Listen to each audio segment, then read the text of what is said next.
நமது ஆண்டவரும் இரட்சகருமாகிய இயேசு கிறிஸ்துவின் நாமத்திலே உங்களை அன்போடு கூட வாழ்த்துகிறேன்.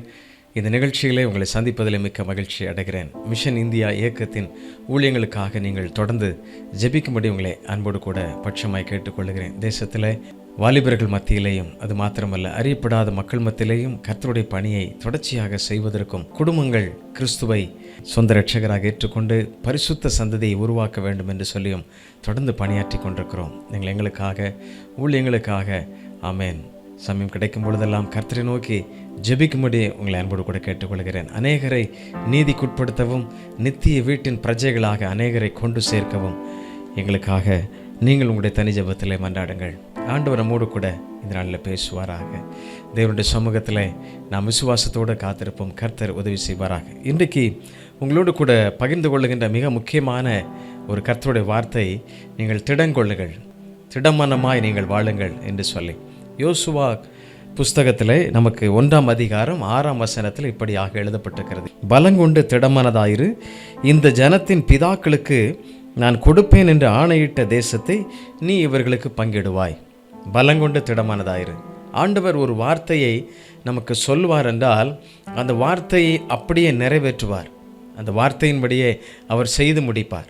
நம்முடைய வாழ்க்கையினுடைய வாக்குத்தத்தங்கள் ஒவ்வொரு நாளும் அவைகள் நிறைவேறும் என்பதில் சந்தேகமே கிடையாது. தேவ சமூகத்தில் அப்படி விசுவாசத்தோடு நாம் காத்திருக்கும் பொழுது கர்த்தர் நமக்கு உதவி செய்வார் என்பதில் சந்தேகமில்லை. 3 மிக முக்கியமான காரியங்களை உங்களோடு கூட பகிர்ந்து கொள்ள வேண்டும் என்று சொல்லி நான் விரும்புகிறேன். கர்த்தருடைய ஆசீர்வாதம் எப்படிப்பட்ட நன்மைகளை நமக்கு கொடுக்கும், எப்படிப்பட்ட நன்மைகளை நமக்கு தரும் என்று சொல்லி உங்களோடு கூட பகிர்ந்து கொள்ளும்படியாக விரும்புகிறேன். ஆதியாகமம் 12ஆம் அதிகாரம் 2ஆம் வசனத்தில் இப்படியாக சொல்லப்பட்டிருக்கிறது. நான் உன்னை பெரிய ஜாதியாக்கி உன்னை ஆசீர்வதித்து உன் பேரை பெருமைப்படுத்துவேன், நீ ஆசீர்வாதமாய் இருப்பாய். ஆபிரகாமுக்கு ஆண்டவர் இந்த வாக்குத்தத்தத்தை கொடுக்கிறார். ஆண்டவர் இந்த வாக்குத்தத்தை கொடுக்கும் பொழுது ஆபிரகாமுடைய வாழ்க்கையிலே ஒரு பெரிய ஆசீர்வாதம் இல்லை. காரணம் என்ன? பிள்ளை இல்லாதனாலே அவங்களுக்குள்ளாக ஒரு பெரிய குறைவு இருந்ததை பார்க்க முடிகிறது. அருமையானவர்களே, ஆண்டவர் என்ன சொல்லுகிறார்? நான் உன்னை பெரிய ஜாதியாக்குவேன். விசுவாசத்தினுடைய அடிப்படையில் செயல்பட முடியாமல் போகிறதை நாம் பார்க்கிறோம். இந்த உலகத்தினுடைய சூழ்நிலைகளில் அவர்கள் அநேக வழிகளில் தோற்று போனவர்களைப் போல காணப்படுகிறதை நாம் அங்கே வாசிக்க முடிகிறது. எப்படி கர்த்தர் பெரிய ஜாதியாக்க முடியும்? இந்த உலகத்தில் எப்படி ஒரு மனிதனை ஆசீர்வதிக்க முடியும்? இங்கே என்ன சொல்லப்பட்டிருக்கிறது? அவனுக்கு பிள்ளை இல்லாத சூழ்நிலையில் கூட கர்த்தர் கொடுத்த வாக்கை அவர் எப்படி நிறைவேற்றுகிறார் என்பதை பாருங்கள். கர்த்தருடைய ஆசீர்வாதத்தை பெற்றுக்கொள்வதற்கு நாம் முதலாவதாக திடமனமுள்ளவர்களாய், உறுதி உள்ளவர்களாக நாம் நிற்க வேண்டியது இருக்கிறது. ஆபிரகாமை ஆண்டவர் இந்த வாக்குத்தத்தை கொடுத்து ஆசீர்வதிக்கும் பொழுது அவனுடைய வாழ்க்கையில் குழந்தை இல்லாமல் இருக்கிறதை நாம் காண முடிகிறது. 100 ஆண்டுகள் ஆகிவிட்டது. சாராளுக்கு இது எப்படி ஆகும்? ஒரு பெண்ணுக்கு தான் தெரியும் நாம் எப்பொழுது தாய்மை அடைய முடியும் என்று சொல்லி. ஏனென்றால் கற்பம் செத்து போயிற்று, இனி வாழ்வு இல்லை என்று சொல்லி அவர்கள் எண்ணிக்கொண்டிருக்கின்றார்கள். ஆனால் கர்த்தர் கொடுக்கிற ஆசீர்வாதம் என்ன? வாக்குத்தத்தம் என்ன? நான் உன்னை பெரிய ஜாதியாக்குவேன், கடற்கரை மணலை போல உன் சந்ததிகளை பெருக பண்ணுவேன் என்று சொல்லி ஆண்டவர் வாக்கு கொடுக்கிறார். அப்படி என்றால் இந்த விசுவாசத்தில், இந்த வார்த்தையில், இந்த வாக்குத்தத்தத்தில் அவன் உறுதியாக இருக்க கர்த்தர் அவனுக்கு கற்றுக் கொடுக்கிறதை பார்க்க முடிகிறது. பிரியமானவர்களே, ஒரு ஆசீர்வாதத்தை என்றால், ஒரு வாக்குத்தத்தை, ஒரு நன்மையை கர்த்தர் உங்களுக்கு கொடுப்பார் என்றால், நீங்கள் ஜெபித்து கொண்டே இருக்கிறீர்கள் என்றால் அதை பெற்றுக்கொள்வீர்கள் என்று சொல்லி முதலாவதாக விசுவாசியுங்கள். அதன் பின்பாக உறுதியோடு கூட இருங்கள். அந்த ஆசீர்வாதத்தை பெற்றுக்கொள்வதற்கு பல தடைகள் இருக்கலாம். சூழ்நிலைகளை நீங்கள் பார்க்கும் பொழுது அவைகள் உங்களுக்கு நன்மைகளாய் வரக்கூட முடியாமல் இருக்கலாம். ஒருவேளை பல நண்பர்கள், பல மனிதர்களோடு கூட நீங்கள் பேசும் பொழுது இந்த விசுவாச வார்த்தைகள் உங்களுக்கு கிடைக்காமல் போகலாம். ஆனால் நீங்கள் கர்த்தருடைய வாக்குத்தத்தை நீங்கள் சந்தேகப்பட வேண்டிய அவசியம் இல்லை. விசுவாசத்தோடு நீங்கள் அவைகளை ஏற்றுக்கொள்ளும் பொழுது கர்த்தர் சொன்னபடியே செய்வார். ஒரு வாக்குத்தத்தம் பண்ணினவர் உண்மை உள்ளவர். அதை நிறைவேற்றி தீரும் வரைக்கும் ஒரு நாளும் சும்மா இருக்கவே மாட்டார். ஆபிரகாமுடைய வாழ்க்கையில் அப்படித்தான் ஆண்டவர் ஆசீர்வதிக்கிறார். 100 ஆண்டுகளுக்கு பின்பாக ஈசாக்கை கர்த்தர் கொடுக்கிறார். கொடுத்தது மாத்திரமல்ல, ஆண்டவர் என்ன செய்கிறார் பாருங்கள். இந்த ஆபிரகாமினுடைய அந்த விசுவாசத்தின் வலிமை பெருக வேண்டும் என்று சொல்லி கர்த்தர் என்ன செய்கிறார்? அந்த ஆசீர்வாதத்தை உறுதிப்படுத்துவதற்காக என்ன செய்கிறார்? அந்த பிள்ளையாண்டனை எடுத்து கொண்டு போய் எனக்காக பலியிடு என்று சொல்லுகிறார். பலியிட சொல்லுகிறது மாத்திரமல்ல, அதை நீ அழைத்து செல்லும் பொழுது அவனோடு கூட என்ன செய்கிறார்? விறகு எல்லாம் எடுத்து போகும்பொழுது எல்லாவற்றையும் எடுத்து சுமந்து செல்லுகிறார்கள். பலியிட போயிட்டே இருக்கும் பொழுது மகன் ஈசாக்கு கேட்கிறான், 100 ஆண்டுகள் கழித்து பிறந்த நன்மை. அவர்களுக்கு மனசுக்கு ஒரு சந்தோஷம்தான். ஆண்டவர் சொன்னபடி வாக்குத்தத்தம் நிறைவேறிவிட்டது, ஒரு பெரிய மகிழ்ச்சி தான். ஆனால் விசுவாசத்திலே அவர்களை பலப்படுத்த வேண்டும், இன்னும் சந்ததிகள் பெருக வேண்டும். ஆண்டவர் என்ன சொல்லுகிறார்? உன் சந்ததியை நான் பெருக பண்ணுவேன், கடற்கரை மணலை போல, நட்சத்திரத்தை போல பெருக பண்ணுவேன் என்று சொல்லுகிறார். அப்படி என்றால் இந்த ஒரு ஆசீர்வாதத்தை பெற்றுக்கொண்ட உடனே மன திருப்தியோடு அல்ல, கர்த்தர் சொல்லுவதை நிறைவேறும் வரைக்கும் அவன் திடமனம் உள்ளவனாய் வாழ வேண்டியது இருந்தது. அதற்கு முதலாவதாக ஒரு பெரிய டெஸ்ட் வைக்கிறார், ஒரு பரிசோதனை. என்ன நடக்கிறது? குமாரனை எடுத்து கொண்டு போய் பலியிடு. எல்லாம் எடுத்து நடந்து போகிறாங்க. போகிற வழியிலே மகன் ஈசாக்கு கேட்குறான், இப்போ எல்லாம் இருக்குது, பலியிட ஆடு எங்கே? அப்போ கூட என்ன செய்கிறார்? கர்த்தர் பார்த்து கொள்ளுவார். அவருடைய விசுவாசம், நம்பிக்கை, உறுதி என்ன சொல்லுகிறது? தேவன் எல்லாவற்றையும் எனக்கு செய்கிறவர். அவர் இத்தனை ஆண்டு காலம் கழித்து உன்னை பிள்ளையாய் கொடுத்திருக்கிறார் என்றால் இதையும் அவர் செய்து முடிப்பார் என்று சொல்லி நம்புகிறார். பிரியமானவர்களே, கர்த்தருடைய வார்த்தையின் மேலே நீங்கள் நம்பிக்கையாயிருங்கள், திடமனமுள்ளவர்களாய் உறுதியாயிருங்கள். ஒரு வாக்குத்தத்தை ஆண்டவர் உங்களுடைய வாழ்க்கையில் கொடுப்பார் என்றால் அதை நீங்கள் உறுதியாய் பற்றி கொள்ளுங்கள், அதை நீங்கள் விசுவாசத்தோடு நம்புங்கள். ஆமென். எல்லாவற்றையும் கர்த்தர் வாய்க்க செய்வார். ஒரு வார்த்தையை உங்களுக்கு கொடுப்பார் என்றால் அதை நிறைவேறும் மட்டும் ஆண்டவர் சும்மா இருக்க மாட்டார். அல்லேலூயா. பிரியமானவர்களே, உங்களுடைய வாழ்க்கையில் நிறைவேறாத பல காரியங்கள் இருக்கலாம். பல ஆண்டுகளாக நீங்கள் இந்த வார்த்தைகள் என்னை தேற்றுகிறதே, வார்த்தைகள் நல்லா இருக்கிறதே, ஆனால் தாமதமாகிறதே என்று சொல்லி நீங்கள் எண்ணிக்கொண்டே இருக்கலாம். பல ஆண்டுகள் தாமதமான வாழ்க்கையில் ஆண்டவர் ஒரு சோதனை வைக்கும் பொழுது அதிலையும் வெற்றி பெற வேண்டியது இருக்கிறது. 100 ஆண்டுகள் தாமதமாய் பிறந்த குழந்தைக்கு கூட ஆமேன் ஒரு சோதனை இருக்கிறது. அதிலையும் ஆபிரகாம் தேர்ச்சி அடைகிறதை பார்க்க முடிகிறது. கொஞ்சம் நன்மை கிடைச்ச உடனே அப்படியே இதுதான் எனக்கு அவ்வளவு சொல்லி முடிவு பண்ணிடாதீங்க. கர்த்தர் சொன்னபடி முழுமையாக செய்து முடிப்பார். உங்களுக்கு சொன்ன வாக்குத்தத்தம் அவர் அப்படியே நிறைவேற்றுவார். அதுதான். அப்படி என்றால் அந்த விசுவாசத்திற்கு அடையாளமாய் நாம் திடமனம் உள்ளவர்களாக இருக்க வேண்டும். விசுவாசத்திற்கு பரீட்சை உண்டு, போராட்டம் உண்டு. ஆசீர்வாதம் வருவதற்கு பல தடைகள் இருக்கலாம், நிறைவேறுவதற்கு பல போராட்டங்கள் இருக்கலாம். ஜெபத்திலே சோர்வுகள் வரலாம், பிரச்சனைகள் வரலாம், கூடிக்கொண்டே இருக்கலாம். நம்பிக்கை இல்லாமல் போகலாம், கற்பம் செத்து போகலாம், எல்லாம் இருளாக இருக்கலாம், எங்கும் உங்களுக்கு அடைக்கப்பட்ட வாசலாக இருக்கலாம். ஆனால் கர்த்தர் சொல்வதை அவர் நிறைவேற்றி தீர்ப்பார். அல்லேலூயா. அவருடைய சமூகத்தில் நீங்கள் விசுவாசத்தோடு திடமனம் உள்ளவர்களாய் உறுதியாய் அவரை பற்றி கொள்ளுங்கள். அநேக பிள்ளைகள் ஆண்டவர் நம்பிக்கை இல்லாமல் அவர் வாக்குத்தத்தம் கொடுத்ததை கூட ஏற்றுக்கொள்ள முடியாமல் அந்த ஆசீர்வாதம் கொஞ்ச காலத்தில் துரிதமாய் கிடைக்கணும்னு சொல்லி எதிர்பார்க்கிறார்கள். எதிர்பார்ப்பதனால் அவர்கள் சோர்ந்து போகிறார்கள். பிரியமானவர்களே, கர்த்தருடைய கரத்தில் விட்டுவிடுங்கள். காண ஒரு திருமண வீட்டில் கூட அன்று சொல்கிறார், என் வேலை இன்னும் வரவில்லை, அவருடைய வேலைக்காக நீங்கள் காத்திருங்கள், பயப்படாதிருங்கள். முந்தினதை காட்டிலும் பிந்தினது பெஸ்டாக இருக்கும். உங்களுடைய வாழ்க்கையில் அப்படி ஆண்டவர் ஒரு நாளும் தோல்வியாக்க மாட்டார், ஒரு நாளும் எதையும் பாதியாக செய்து முடிக்க மாட்டார். பூரணமாய் நிறைவேற்றுவார், பரிபூர்ணமாய் நிறைவேற்றி முடிப்பார். சிறு வயதில் நம்மை தெரிந்து கொண்ட ஆண்டவர், நம்மை வழி நடத்துகிற ஆண்டவர், உங்களை நீங்கள் எவ்வளவு தூரமாய் போனாலும் சரி உங்களை அணைத்து கொள்ளுகிறார் அல்லவா, உங்களை திரும்ப வான் சொல்லுகிறார் அல்லவா. அந்த தகப்பனுடைய அன்பு வேற யாருக்கும் கிடையாதுங்க. உங்களை சும்மா விடுவாரா? எத்தனையோ முறை ஜெபம் பண்ணி பார்க்குறேன், எத்தனையோ நாட்களாய், பல ஆண்டுகளாய் என்னுடைய குடும்பத்தின் ஆசீர்வாதத்திற்காக, நன்மைக்காக போராடி கொண்டே இருக்கிறேன். எனக்கு நன்மை இல்லையே என்று சொல்லி நினைக்கிறீங்களா? கர்த்தர் உங்கள் வாழ்க்கையை வர்த்திக்க பண்ணுவார். வறண்ட நிலத்தில் கூட அவரால் தண்ணீரை கொண்டு வர முடியும். அவரை சார்ந்திருக்கிற எந்த ஒரு மனிதனையும் அவர் ஒரு நாள் வெட்கப்படுத்துவதே இல்லை.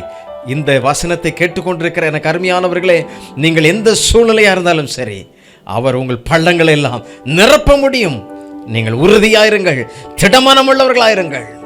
யோசுவாவுக்கு ஆண்டவர் சொன்ன வார்த்தை அதுதான், நீ பலங்கொண்டு திடமனம் உள்ளவனாயிரு. ஆபிரகாமை ஆண்டவர் அப்படி சோதித்து, அவன் பரிசோதித்து அவனை பலப்படுத்துகிறார். நான் உன்னை ஆசீர்வதிப்பேன் என்று சொன்னபடி அவர் செய்கிறார், பரிபூர்ணமாய் நிறைவேற்றுகிறார். மோசேயினுடைய நாட்கள் முடிகிறது. ஆண்டவர் யோசுவாவை தலைமைத்துவத்திற்கு அழைக்கிறார். தலைமைத்துவத்திற்கு கொண்டு வரும் பொழுது பல போராட்டங்கள் இருக்கிறது, பல சூழ்நிலைகள் மத்தியிலே. ஆமேன். மோசே தேவனுடைய சமூகத்தில் எல்லாவற்றையும் அவன் சரியாக 40 ஆண்டுகள் அழைத்து செல்லுகிறான். 40 ஆண்டுகள் முடிந்து விடுகிறது. காலங்கள் போகிறது, நாட்கள் போகிறது. 40 ஆண்டுகள் ஜனங்களை அழைத்து செல்லுகிறான். ஆனால் பல தடைகள், பல பிரச்சனைகள், பல போராட்டங்கள், இவைகளுக்கூடாக ஜனங்கள் வழிவிலகி போகிறதை பார்க்க முடிகிறது. ஆனாலும் சொன்ன வார்த்தை என்ன? கானான் தருவேன். சொன்னபடி அவர் நிறைவேற்றினாரா? சந்ததிகளுக்காக நிறைவேற்றுகிறார். யோசுவாவை அழைத்து செல்லுகிறார். அழைத்து சென்று அவர் சொல்லுகிறார், நீ பங்கிட்டு கொடு என்று சொல்லுகிறார். யோசுவா தலைமைத்துவத்தின் பொறுப்புக்கு வரும்பொழுது, அனைத்து இஸ்ரவேல் ஜனங்களை வழிநடத்தி செல்லும் பொழுது கானான் வெகு அருகில் இருக்கிறது. ஆனால் அதற்கு முன்பதாக முக்கியமான பல பிரச்சனைகளை கடந்து செல்ல வேண்டியது இருக்கிறது. ஆகவே தான் ஆண்டவர் என்ன சொல்லுகிறார்? நீ உறுதியாயிரு, நீ திடமனமுள்ளவனாயிரு. வசனம் என்ன சொல்லுகிறது பாருங்கள். 7ஆம் வசனம். இந்த முதல் அதிகாரத்தில் 3 இடத்துல அவர் சொல்லுகிறார் நீ உறுதியாயிரு என்று சொல்லி. முதலாவதாக அவர் சொல்லும் பொழுது 6ஆம் வசனத்தில் சொல்லுகிறார். யோசுவாவின் புத்தகம் 1ஆம் அதிகாரம் 6ஆம் வசனத்தில் சொல்லுகிறார், நீ பலங்கொண்டு திடமானதாயிரு, இந்த ஜனத்தின் பிதாக்களுக்கு நான் கொடுப்பேன் என்று ஆணையிட்ட தேசத்தை நீ இவர்களுக்கு பங்கிடுவாய். அடுத்த லீடர்ஷிப்ல ஜனங்களை அழைத்து செல்லுகிறார் ஆண்டவர். ஆணையிட்டே கொடுப்பேன் என்று சொன்ன தேசத்தை நான் தருவேன், சரியாய் செய்து தருவேன். அப்படின்னா நீ தைரியமாயிரு. இரண்டாவதாக சொல்லும் பொழுது 7ஆம் வசனத்துல என்ன சொல்லுகிறார்? நீ போகும் இடமெல்லாம் புத்திமானாய் நடந்து கொண்டு பலமுள்ளவனாயிரு, உறுதியாயிரு, சோர்ந்து போகாதே என்று சொல்லுகிறார்.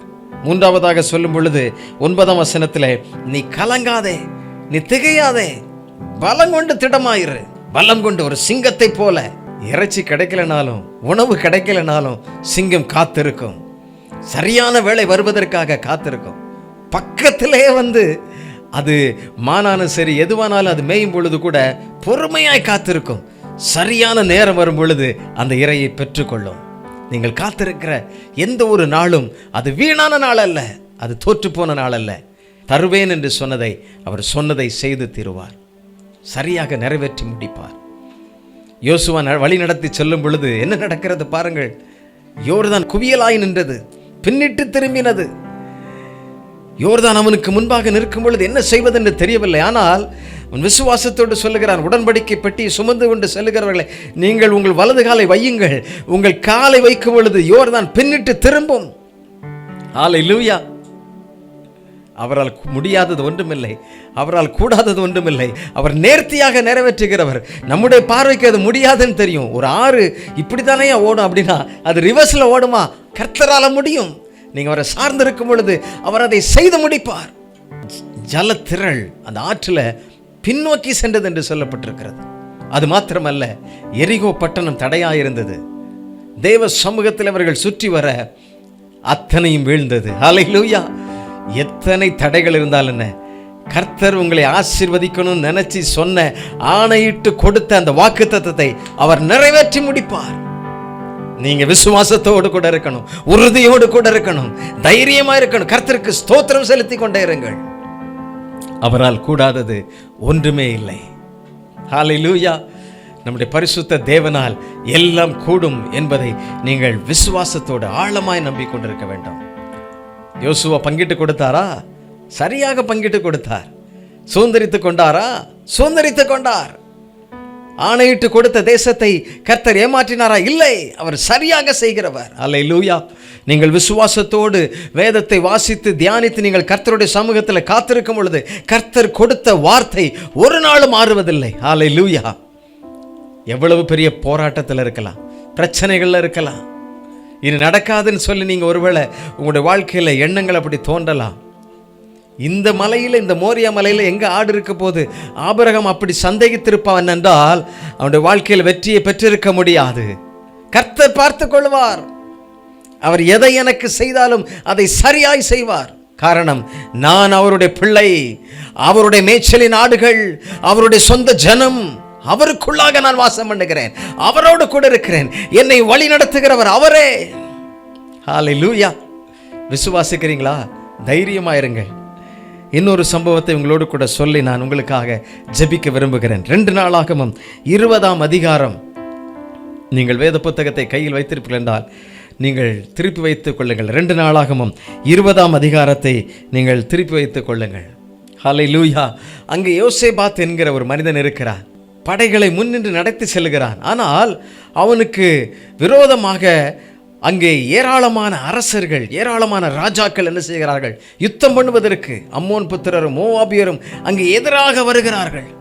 திடீரென்று வந்ததினால் யோசேபாத்துக்கு என்ன செய்வதென்று தெரியவில்லை. யோசித்து பாருங்க, உங்களுடைய வீட்டில் திடீரென்று ஏதோ ஒரு பிரச்சனை, ஆழமான படுகொலி. ஐயோ, எனக்கு ஏன் இந்த உபத்திரவம்? அதே போலதான் யோசேபாத்துக்கு திடீரென்று போராட்டம். எங்கும் சூழ மனிதர்கள் சூழ்ந்து கொண்டிருக்கிற நம்முடைய படையை எப்படி வழிநடத்தி செல்வது என்று சொல்லி தயக்கத்தோடு கூட இருக்கிறார். என்ன சொல்லுகிறார் பாருங்கள் கர்த்தர். 2 நாளாகமம் 20ஆம் அதிகாரம் என்ன சொல்லுகிறார் பாருங்கள், 15ஆம் வசனம். ராஜாவாகிய யோசேபாத்தே கேளுங்கள், தீர்க்க தரிசன வார்த்தை எவ்வளவு அழகாக கர்த்தர் சொல்லுகிறார் பாருங்கள். நீங்கள் அந்த ஏராளமான கூட்டத்திற்கு பயப்படாமலும் கலங்காமலும் இருங்கள் என்று கர்த்தர் உங்களுக்கு சொல்லுகிறார். இந்த யுத்தம் உங்களுடையதல்ல, தேவனுடையது. நீங்கள் பயப்படாமலும் கலங்காமலும் இருங்கள், உறுதியாயிருங்கள். இந்த யுத்தம் கர்த்தருடையது. திடீரென்று உங்க பிசினஸ்ல ஒரு பெரிய பிரச்சனையா, பெரிய போராட்டமா, பெரிய சரிவா, பயப்படாதிருங்கள். தேவ சமூகத்திற்கு வாருங்கள். உங்களை மேன்மைப்படுத்துகிறவர் அவர். உங்க ஸ்டேட்டஸ் என்ன ஆகும், உங்க என்ன ஆகிற போகுது, ஐயோ அப்படி நினைச்சு நீங்க கலங்குறீங்களா? கலங்காதீங்க. ஹல்லேலூயா. உங்களை உயர உயர உயர்த்துகிறவர் பரிசுத்த தேவன். ஹல்லேலூயா. அவரை சார்ந்திருக்கிறவர்களை அவர் கைவிடவே மாட்டார். வெற்றியான கிரீடம் சூட்டுவார். ஹல்லேலூயா. எனக்கு அன்பானவர்களே, ஐயோ இந்த அந்தஸ்திலிருந்து நான் கீழே இறங்க போறேனே, ஐயோ என்னுடைய வாழ்க்கையெல்லாம் முடிஞ்சு போச்சு, என்னுடைய பிஸ்னஸ் எல்லாம் நலிந்து போச்சு அப்படின்னு நீங்கள் ஒருவேளை எண்ணக்கூடும். நீங்கள் பயப்படாதிருங்க.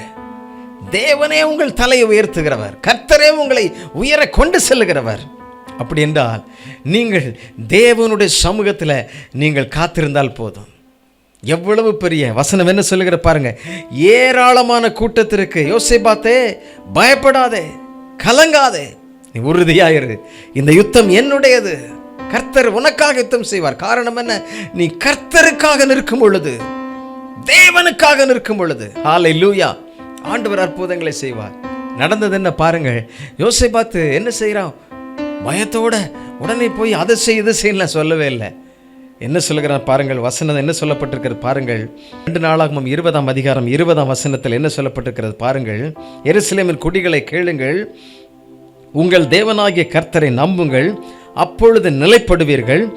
அவருடைய தீர்க்கதரிசிகளை நம்புங்கள், அப்பொழுது சித்தி பெறுவீர்கள் என்று சொல்லி, பின்பு அவன் ஜனத்தோட ஆலோசனை பண்ணி பரிசுத்தமுள்ள மகத்துவத்தை துதிக்கவும் ஆயுதம் அணிந்தவர்களுக்கு முன்னாக நடந்து போய், கர்த்தரை துதியுங்கள், அவர் கிருபை என்றும் உள்ளதென்று கர்த்தரை பாடவும் பாடகரை நிறுத்தினான்.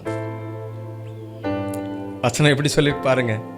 பெரிய ஜனம் அங்கே எதிராக வருகிறது. அல்லேலூயா. யோசபாத்திற்கு விரோதமாக அங்கே மோவா புத்திரரும் அம்மோனியரும் அங்கிருந்து எல்லாரும் வர்றாங்க, எதிராக வர்றாங்க. சூழ்நிலை வேற மாதிரி இருக்குது.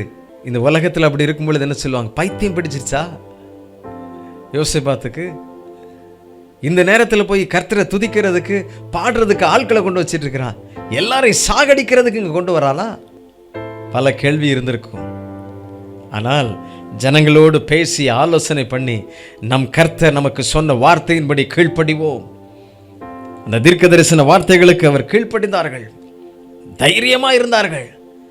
இந்த யுத்தம் உங்களுடையதல்ல, அது கர்த்தருடையது, தேவனுடையது. உங்களுக்கு விரோதமாக அப்படி பல காரியங்கள் இருக்கலாம். நீங்கள் திடமனம் உள்ளவர்களாயிருங்கள். கர்த்தருடைய வார்த்தையின் மேல நீங்கள் விசுவாசம் உள்ளவர்களாயிருங்கள், உறுதியாயிருங்கள். கர்த்தர் உங்களை உயர்த்துவார். எந்த போராட்டமாக இருந்தாலும் சரி, எந்த தடையாக இருந்தாலும் சரி, தெய்வ சமூகத்தில் நீங்கள் நம்பிக்கையோடு காத்திருக்கும் பொழுது கர்த்தர் உங்கள் தலையை நிமிரச் செய்வார். எவ்வளவு பெரிய ஆபத்தான சூழ்நிலையிலும் கூட கர்த்தர் உங்களுக்கு அற்புதங்களை செய்ய அவரால் முடியும். அவரால் கூடாதது ஒன்றுமே இல்லை. ஆமென். விசுவாசிக்கிறவர்களுக்கு எல்லாம் கூடும். அல்லேலூயா. இந்த வேளையில் நீங்கள் அப்படி விசுவாசிக்க முடியுமா? உறுதியாய் கர்த்தரை நம்ப முடியுமா? உங்களுக்கு கர்த்தர் கொடுத்த வாக்குத்தத்தத்தை நீங்கள் உறுதியாய் நிறைவு கூர்ந்து கர்த்தருக்கு ஸ்தோத்திரம் செலுத்துங்கள். ஆண்டவரே, நீர் எல்லாவற்றையும் எனக்கு சரியாக செய்வீர். நீர் ஒன்றும் தாமதமாய் செய்கிற எந்த ஒரு காரியம் அது எனக்கு தாமதமானதல்ல, அது சரியானது என்று சொல்லி கர்த்தருக்கு மகிமை செலுத்துங்கள். கர்த்தருக்கு துதிபலிகளை செலுத்துங்கள். நடந்தது என்ன? யோசேபாத்துக்கு விரோதமாக எழும்பின எல்லா படைகளும் சிதறுண்டு போனது. அவனுக்கு விரோதமாக வந்தவர்கள் எல்லாம் தோற்று போனார்கள். கர்த்தருக்கு காத்திருந்து கர்த்தருடைய வார்த்தைக்கு கீழ்ப்படிந்து நீங்கள் நம்பிக்கையோடு உறுதியோடு நிற்கும் பொழுது கர்த்தர் உங்களை உயர கொண்டு செல்வார் என்பதில் சந்தேகமே கிடையாது. அல்லேலூயா. நம்ம எல்லாரும் இருக்கிற இடங்களில் கண்களை மூடி நம்ம ஜெபிக்கலாம். விசுவாசத்தோடு கர்த்தருடைய சமூகத்தில் நம்ம காத்திருக்கும் பொழுது கர்த்தர் அற்புதங்களை அடையாளங்களை செய்வார். சின்ன வயசில் உங்களை தெரிந்து கொண்ட ஆண்டவர் உங்களை இந்த அளவிற்கு வழி நடத்தியிருப்பார் என்றால் அவர் உங்களை சரியாக எல்லாவற்றையும் செய்வார். அல்லேலூயா. அவருடைய வார்த்தையின் மேலே நம்பிக்கையோடு கூட இருங்க. ஆமேன். எனக்கு நடக்கலையே, இன்னும் நடக்கலையே, இவ்வளவு ஆண்டுகளாச்சே அப்படின்னு சொல்லி நீங்கள் நினைக்கிறீங்களா? பயப்படாதிருங்க. ஆபிரகாமுக்கு 100 ஆண்டுகள் கழித்து அவர் சொன்ன வாக்கை நிறைவேற்றினார் அல்லவா? 40 ஆண்டுகள் வழிநடத்தின இஸ்ரவேலரை மோசேயை கர்த்தர் சரியாக வழிநடத்தி ஆமேன் கொடுப்பேன் என்று ஆணையிட்டு கொடுப்பேன் என்று தேசத்தை அவர் கொடுக்காமல் இருந்தாரா? சரியாய் செய்தார் அல்லவா? திடீரென்று வந்த உபத்திரவம், திடீரென்று எதிராளிகள் ஏராளமாய் வந்த பொழுது யோசேபாத்துக்கு கர்த்தர் உதவி செய்யவில்லையா? எவ்வளவு அழகாக உதவி செய்தார். ஆமேன். அவர்கள் கர்த்தரை மாத்திரம் துதித்தார்கள், கர்த்தருடைய வார்த்தையில நம்பினார்கள், உறுதியாக இருந்தார்கள். எல்லாரும் கண்களை மூடி ஆண்டவரே, இந்த வேளையில நாங்கள் ஜெபிக்கிறோம் அப்பா. ஹல்லேலூயா.